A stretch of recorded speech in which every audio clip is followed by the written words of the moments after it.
NSS general secretary Sukumaran നായർക്കെതിരെയുള്ള പ്രതിഷേധം ആസൂത്രണം ചെയ്തത് പത്തനംതിട്ട ജില്ലയിൽ നിന്നാണെന്ന് മന്ത്രി KB ഗണേഷ് കുമാർ.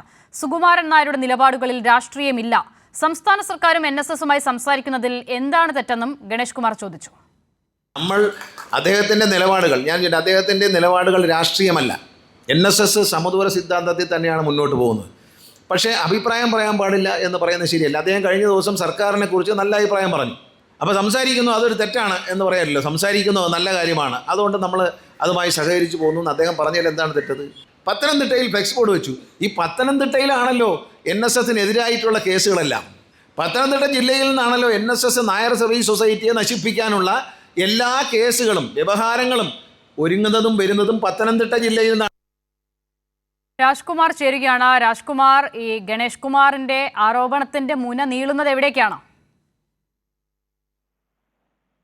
ഇത് കഴിഞ്ഞ 2 ദിവസമായി സുകുമാരൻ നായർ ആഗോള അയ്യപ്പ സംഗമത്തെ പിന്തുണച്ച് രംഗത്ത് വന്നതോടുകൂടി RSSന്റെ പ്രവർത്തകരും അല്ലെങ്കിൽ RSSുമായി ബന്ധമുള്ള NSSന്റെ നേതാക്കളും പ്രവർത്തകരുമാണ് അതിരൂക്ഷ വിമർശനം സാമൂഹ്യ മാധ്യമങ്ങൾ വഴി ആദ്യമുയർത്തി.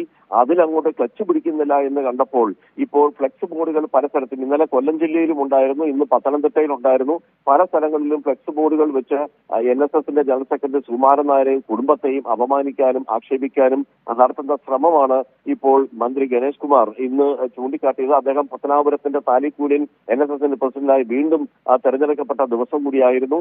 അവിടെയാണ് അദ്ദേഹം കൃത്യമായ അദ്ദേഹത്തിന്റെ നിലപാടുകൾ വ്യക്തമാക്കിയത്. ഒരു കുടുംബത്തിലെ 4 നായന്മാർ രാജിവെച്ചാൽ NSSന് ഒന്നുമില്ല. NSSനെ നശിപ്പിക്കാനുള്ള എല്ലാ പരിപാടികളും ആസൂത്രണം ചെയ്യുന്നത് പത്തനംതിട്ട ജില്ലയിൽ നിന്നാണ്. കേസുകളും കോടതി വ്യവഹാരങ്ങളും വരുന്നത് പത്തനംതിട്ട ജില്ലയിൽ നിന്ന്. കാശ് മുടക്കിയാൽ ഏത് അലപരാധികൾക്കും ഫ്ലെക്സ് അടിച്ച് അനാവശ്യം എഴുതി വെക്കാം. സുകുമാരൻ നായരുടെ നിലപാടുകളിൽ രാഷ്ട്രീയമില്ല. സർക്കാരും NSSുമായി സംസാരിക്കുന്നതിൽ എന്താണ് തെറ്റ്?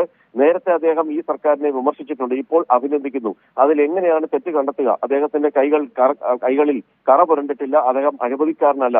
മനത്ത് പത്മനാഭൻ നയിച്ച വഴിയിലൂടെ NSSനെ കൊണ്ടുപോകുന്നയാളാണ് സുകുമാരൻ നായർ. സെക്രട്ടറിക്ക് പിന്നിൽ പാറ പോലെ ഉറച്ചു നിൽക്കുമെന്നും മന്ത്രി ഗണേഷ് കുമാർ അദ്ദേഹത്തിന്റെ നിലപാട് ആവർത്തിച്ച് വ്യക്തമാക്കി. രാജ്കുമാറാണ് വിവരങ്ങൾ നൽകിയത്.